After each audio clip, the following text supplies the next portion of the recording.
उस पर भी कोई एतराज नहीं।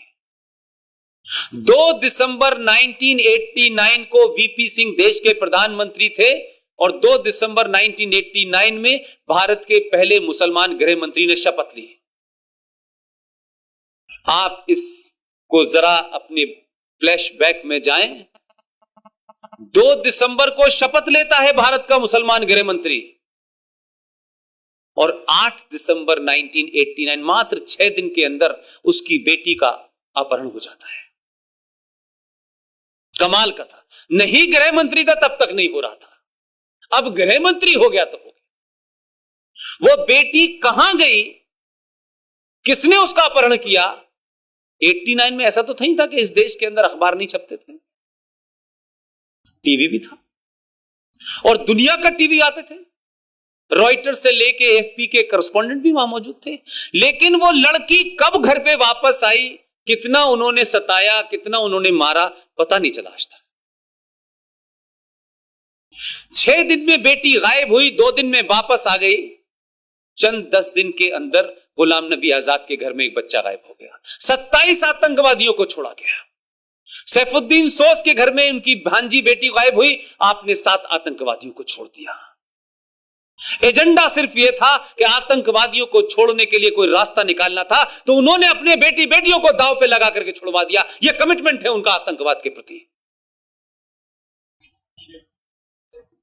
और वही गृह मंत्री जो 2 दिसंबर 89 में गृह मंत्री बना, मात्र 50 दिन भी नहीं पूरे हुए थे उसके अपने कैबिनेट के।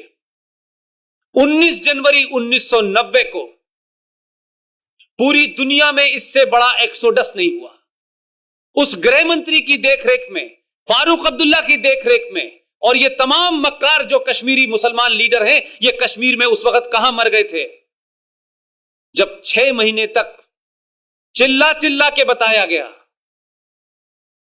कि काफिरों कश्मीर को छोड़ दो। पहला नारा, दूसरा नारा, कश्मीर हमें चाहिए, कश्मीरी मर्द पंडितों के बगैर और कश्मीरी पंडित औरतों के साथ।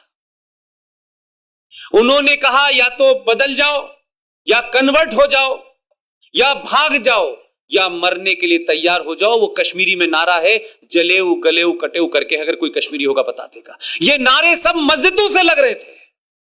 देश का गृह मंत्री सो रहा था क्या?